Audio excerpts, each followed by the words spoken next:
Have you ever felt like giving up, quitting, throwing in the towel? Welcome to Never Ever Give Up Hope featuring Carol Graham. She's an author, health coach, and motivational speaker. Backed into a corner multiple times in her life, Carol shares with you stories on how she overcame some of the toughest obstacles a person can go through in life, but refused to give up hope. Rather than admit defeat, an opportunity was presented, and it involves each and every one of you.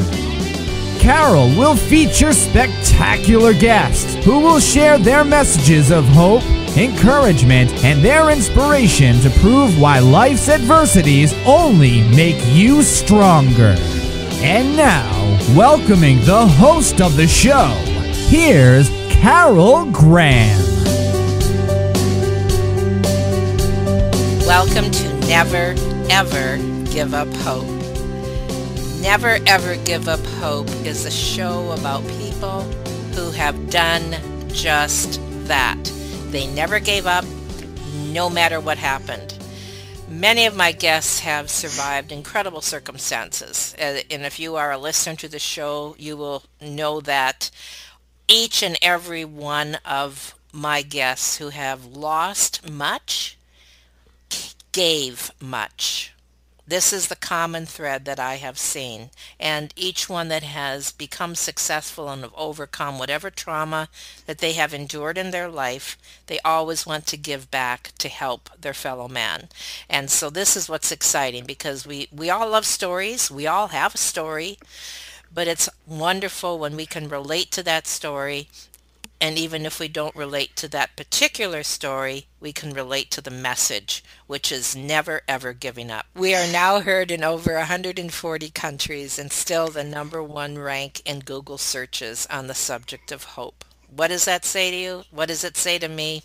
It says that no matter where we are on this planet, everyone is seeking a message of hope. And we are also giving that message when we share our stories. So thank you. Thank you for listening. Thank you for sharing. I love your feedback. And without you guys listening, we wouldn't have a show. So thank you again. Today with me, I have a gentleman who I have interviewed before, and he is your inspirational, motivational boost for the day. Let's just put it that way. He has a website that I want all of you to look at. We'll talk about it towards the end of the show, because it's a place to go to get your motivational boost, your pill for the day. He always has encouraging words. And as you hear his story today, you will understand that this does not come from a place of superiority or an authority, but comes from a place of a man who has lived it, who has been successful in spite of grave circumstances, and has that inspiration to give back to you. Terry has had many challenging jobs during his career. When I interviewed him the first time, we talked a little bit about some of the stories when he was a SWAT team hostage negotiator, which I really appreciated. So that tells you a little bit about the type of person he is. In other words, don't mess with him, right, Terry? Oh, I don't know about that. No, he's got a big heart. I could guarantee that. But he has shown incredible courage, which he, of course, used in his career and his entire life, which includes a basketball scholarship despite 3 knee surgeries in high school. That tells you you're his character right there. Terry's an author, a motivational speaker, and definitely an encourager. Welcome, Terry. Thanks, Carol. Appreciate it. So now let's go back a little bit. As a caregiver for your grandmother and your father, you watched them die of different forms of cancer, and obviously you were helping, with the caregiving within the home. So you were fully aware of the battle and the impact the cancer has on a family. But your greatest challenge, I believe, has been your personal fight when you were diagnosed in 2012. Can you tell us a little bit about that? Sure. When I graduated from college, I was the first person in my family to graduate from college. So I was all set to make my mark on the world with my newly obtained business administration degree.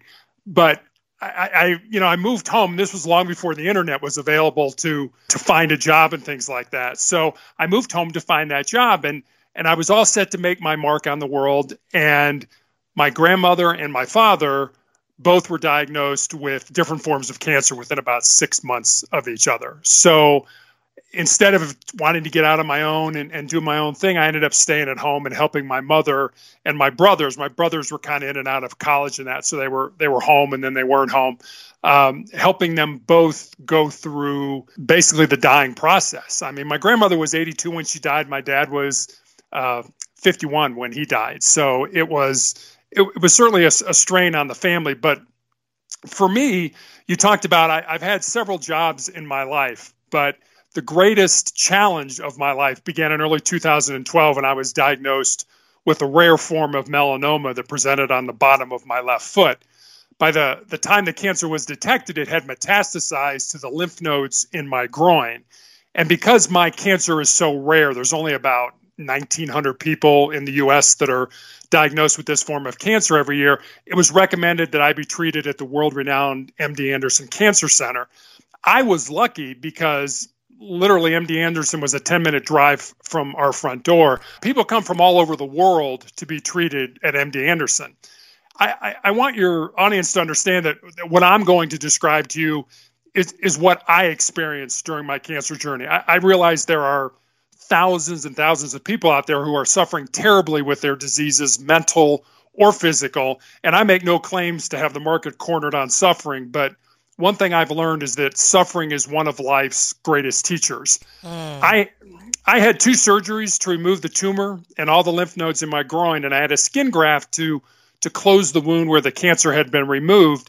And after I healed, I was put on a weekly injection of a drug called interferon to help keep the disease from coming back.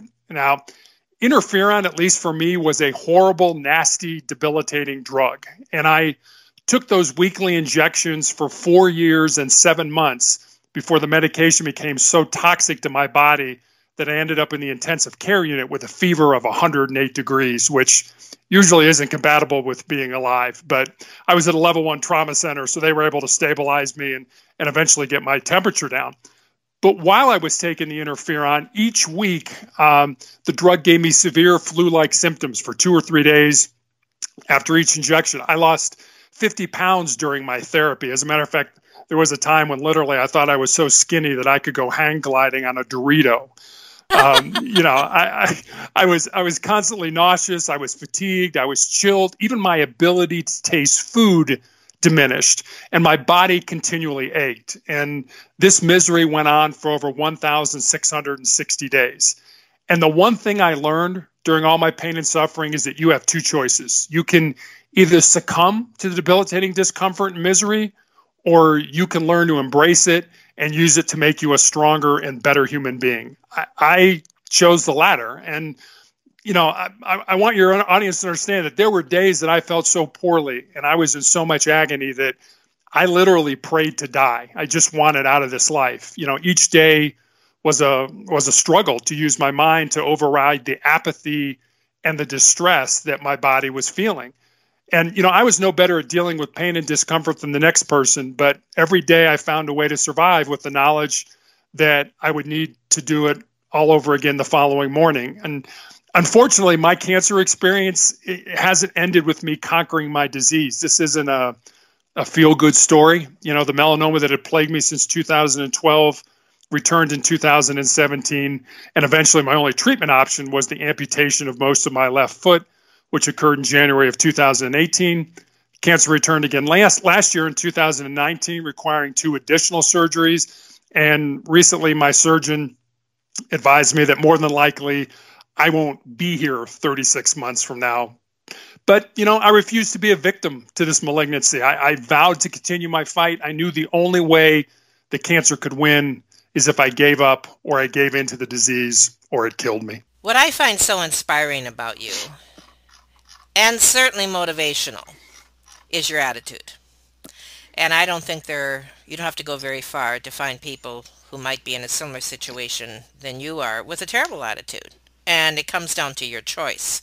And I know you fully understand that, and you certainly share that on many different types of platforms. Now, one thing that you had said is instead of allowing that diagnosis to hold you back, you embraced it.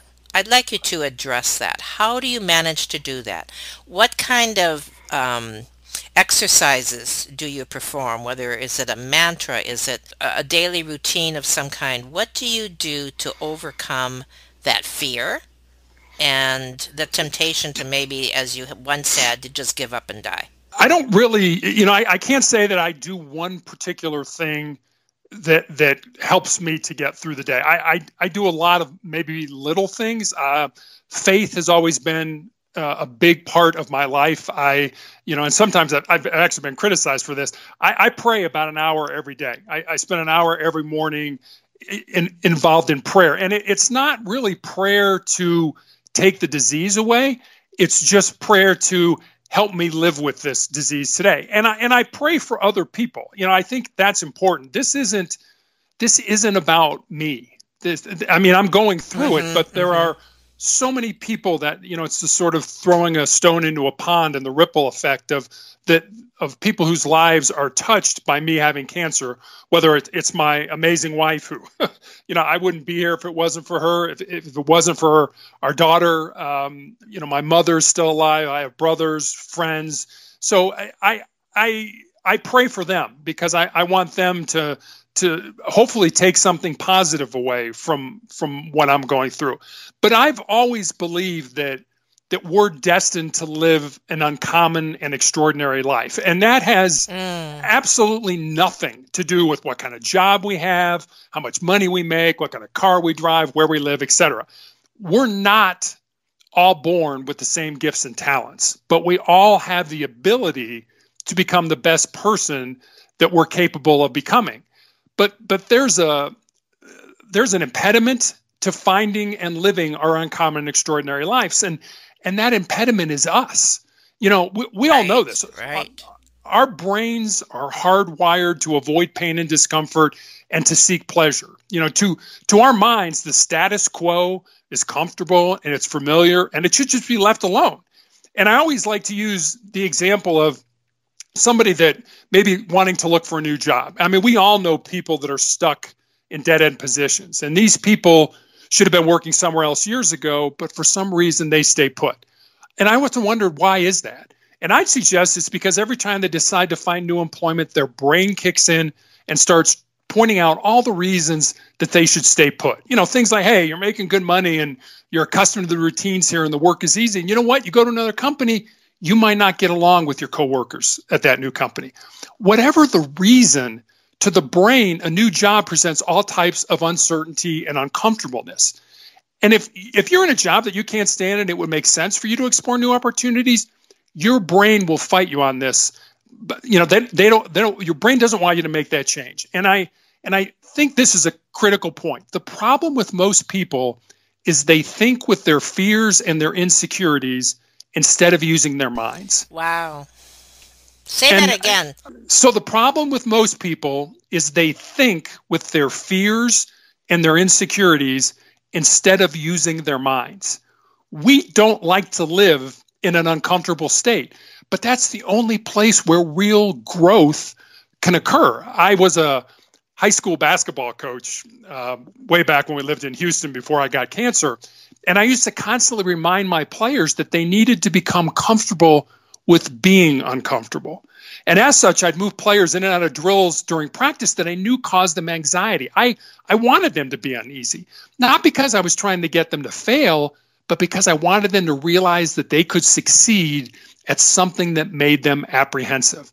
The only way that we can grow, the only way that we can push past our comfort zones is to do what we find unpleasant and undesirable. It's in those painful, difficult, and sometimes embarrassing moments that real growth can occur. And when improvement happens, that's when the common can become uncommon and the ordinary can become extraordinary. Now, I'm going to really date myself now by sharing this quote with you. But in 1976, there was a U.S. gold medal winning Olympic swimmer by the name of Shirley Babashoff. And she had one of the greatest quotes I've ever heard in my life. And this is what she said. She said, winners think about what they want to happen. Losers think about what they don't want to happen. Winners can override their brains and focus on the things that they want to occur, whereas losers, they focus on the negative aspects of competition and they aren't able to see the positive qualities of pursuing a goal or a dream. Most people will never get to where they want to be because they won't stop whining and complaining about where they're at. If you want to live an uncommon and extraordinary life, the only way to make that happen is to embrace the uncomfortable and continue to do the things that you don't like and that you don't want to do. To become successful, your purpose has to be bigger than your pain. And I try to put this in a simple concept that people can understand. If you were to go to a gym and you were to pick up a 10-pound weight and do 10 arm curls, and you didn't find that difficult, then your muscle will never grow. However, if you go to that same gym, you pick up that same 10-pound weight and you do arm curls until you exhaust that muscle and you can't do another repetition, then you're stressing that muscle. And as a result, it will grow and get stronger. Now, that same tactic works with our minds. If you stress or push your mind by doing uncomfortable things, it will grow, it will develop, and you will become a stronger and more determined individual. You just knocked the wind out of my sails. I mean, that was impactful, to say the least. One of the things that I was thinking when you were talking right back in the beginning there was we're wired negatively, right? Right. Essentially, I mean, as humans. The way that it brought to my attention when you were talking about that is something I heard many, many years ago, and that is you never hear anybody say, turn right at the go light. We say turn right at the stoplight. You know. That's true. And as you were talking, I thought that's a perfect response to what you just said, because that's exactly the way we're wired. And I loved the encouragement that you just gave and how to rewire, because you have that choice, right? It is your choice. It's absolutely your choice. But like I said, people tend to whine and complain about where they're at, and as a result, they never get anywhere. So, it really goes back to, how you think. Winners think about what they want to happen. Losers think about what they don't want to happen. What are you focusing on? Are you focusing on what you want to occur, or are you focusing on the things that you don't want to happen? It's your choice. Are you going to write a book? I have written a book, and I think we discussed that in the last time. And, what I found is that I literally sent the book out to about 300 different agents, and they all told me that publishers aren't interested in a book about cancer unless you're famous or you have a large platform. Unfortunately, I've had some setbacks, and some, the cancer popped up a couple times last year, and our daughter graduated from college, so there was a lot of things going on. So I really haven't gotten back to that, but I've certainly thought about how I can massage that book and make it maybe different, so that it's maybe less about cancer and more about how to be positive and become that uncommon and extraordinary individual. Well, we have to figure out a way to get that book out there. Because you are so inspiring, and we all need inspiration, obviously, but we also need to learn how to pick up our own bootstraps and put one foot in front of the other and not whine and complain, which you said very graciously, and I appreciate that. You absolutely refuse to see yourself as a victim. And this is why you have been successful, as I'm sure you will attest to. Now, one of the things that you shared in an email to me that I'll share with the audience was that we're examples for our children. And our children want to be like us, whether it's when they're very little or even when they're older, depending upon the kind of example we have been, right? Right. But you have been a real strength for your family through your trauma. They have seen how you push through. They have seen your attitude, and I'm sure that they will carry that the rest of their lives. They will learn from what you have been through, and I think that's beautiful. One of the things that I'm sure was a proud moment from you just happened recently, right? When your daughter graduated. Tell us a little bit about that and how it made Papa proud. Oh, absolutely. Mama and Papa were very proud. our daughter graduated from the United States Air Force Academy in May, and that in and of itself was a huge feat. But I go back to, and it's amazing the number of people that congratulate my wife and I. And I kind of look at them, and it's like, you know what? She did all the heavy lifting. I mean, we just kind of encouraged her. But when she was in her between 7th and 8th grade, she was diagnosed with a very bad form of dyslexia, an anxiety disorder, and an attention disorder. And she got special consideration and all that kind of stuff. Well, when it comes time to the Air Force Academy, and I'm 6'8", so she got my height. She's 6'2". She was a good basketball player, and the Air Force Academy was interested in having her play on the team, so she was recruited there.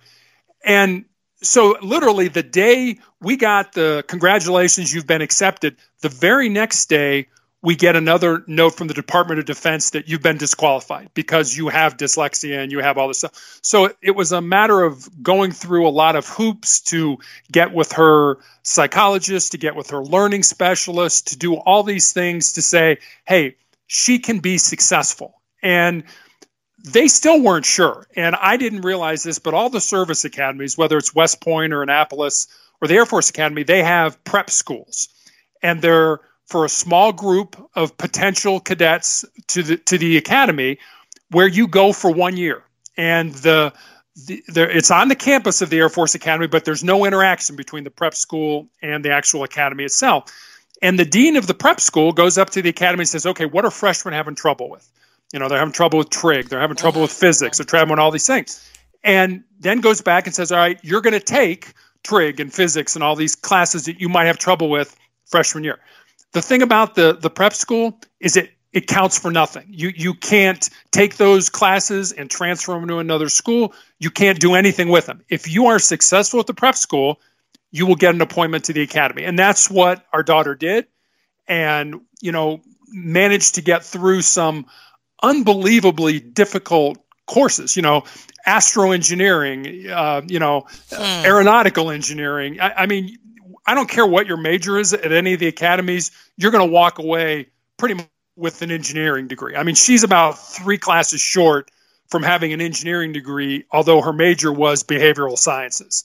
So it was an incredibly proud day. It was the President of the United States was there. He shook hands with every single cadet. You know, whether you like Trump or you don't like him, he was there. He shook hands with all those kids. And, you know, you sit there as a parent, you're like, how many kids are out there that get to shake hands with the President of the United States, whoever he or she is? So it was an amazing time for us. No kidding. And one you will never, ever forget. Absolutely. That's awesome. It was a whole week of things, and it was amazing. I mean, our families came, and it was a great time. Great time. So I probably saw that segment on TV, and I had no idea that your daughter was.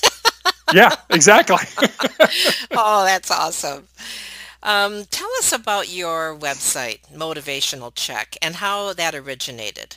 Sure. Well, Motivational Check was kind of one of those things that, you know, I was trying to come up with a name for my website, and I was like, you know, what should it be? How should we work this out? So I chose the name for really a simple reason. When I was a recruit at the Cincinnati Police Academy, Motivational Check was a phrase that any of our classmates could shout out at any time when we were doing, you know, defensive tactics or physical training, and they needed encouragement, they needed motivation, they needed support. And the response from the class was to answer an aloud 84. We were the 84th recruit class of the Cincinnati Police Department. And that just signified our number to let the person know that, I know you need reassurance. Hey, we're all here for you. You know, I know you're having a bad day. You're tired. You can't get through this. We're all here for you. We're all having a bad day. We're all tired. So I thought that would be a really good name for the website, where I was trying to motivate people and encourage people to do more than they ever thought they could do. So that's how I came up with Motivational Check. If you had a mantra, and I know that I mentioned this earlier, from what I'm listening and hearing from you, I think it would be live your life, don't just exist. In closing, would you summarize some of the things you said? Because all of them bear repeating anyway. They were so good. Sure. I'd like to summarize, I guess, with a story. I've always loved Westerns as a kid. And when I was little, my mom and dad used to let me stay up and watch Gunsmoke and, Maverick. And my favorite was Wild Wild West. Well, in 1993, the movie Tombstone came out. And it's a movie loosely based on the gunfight at the OK Corral, which happened back in October 26, 1881 in Tombstone, Arizona. The two main characters in it are Wyatt Earp, who was played by Kurt Russell, and Doc Holliday, who was played by Val Kilmer. Now, Doc Holliday and Wyatt Earp were two living, breathing human beings that actually walked on the face of the earth. They're not made-up characters for the movie. Mm-hmm. And at this point, at the very end of the movie, Doc Holliday is dying in a sanitarium in Glenwood Springs, Colorado, of tuberculosis. And Doc Holliday was a dentist by trade, but he was pretty much a card shark and a gunslinger. And Wyatt Earp was a lawman. He'd been a deputy U.S. Marshal and other things like that. But at this point in the movie, Doc is dying and Wyatt is destitute. He has no job, no money, no prospects for a job. And he comes to visit Doc every day and they play cards to pass the time. And the two men are talking about what they want out of life. And Doc talks about how when he was younger, he was in love with his cousin, but she joined a convent over the affair, and she was all that he ever wanted out of life. And he looks at Wyatt and he says, "What about you, Wyatt? What do you want?" And Wyatt looks at him kind of nonchalant as he's shuffling the cards, and he says, "I just want to lead a normal life." And Doc looks at him and says, "There's no normal, there's just life, and get on with living yours." We have a right in our lives to fail, to get up every morning, to go through the motions, to never do anything with our lives. But we don't have the right to make other people fail.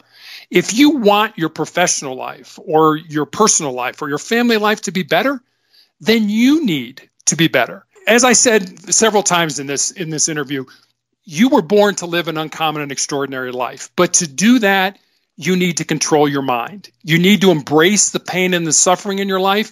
You need to do the things that scare you and that, frankly, you don't want to do. You need to keep moving forward and remind yourself that as long as you don't quit, you can never be defeated. I recall Stuart Scott, who was a ESPN reporter who died a few years ago of cancer. He once said, "Don't downgrade your dreams to fit your reality.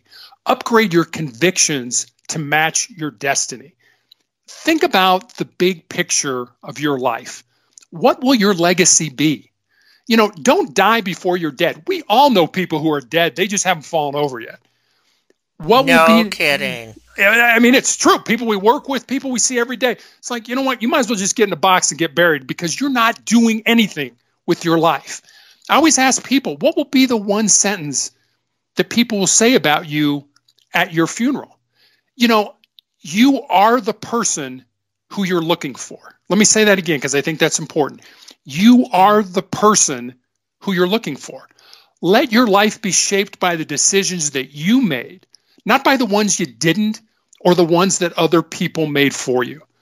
Common and ordinary people, they do nothing in their lives.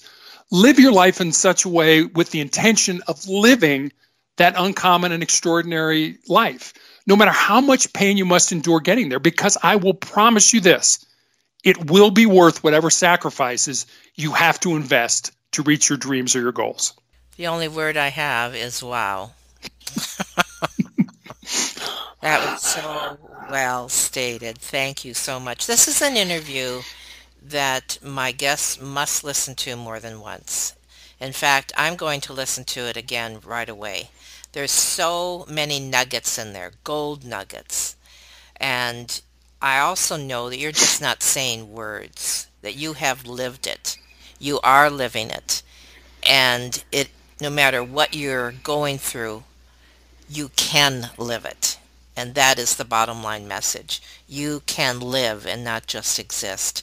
Thank you so much, Terry. You have said exactly what I personally needed to hear today, and I know that this is a message that the world needs to hear.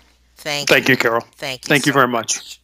Thank you for listening to Never Ever Give Up Hope, featuring Carol Graham. Did you know that most people succeed because they are determined to? Quitting was never an option. Carol loves your comments and will respond to each one. So So please subscribe and review this podcast. A rating of 5 stars would be outstanding and appreciated. Remember, if you are still here, there is always hope.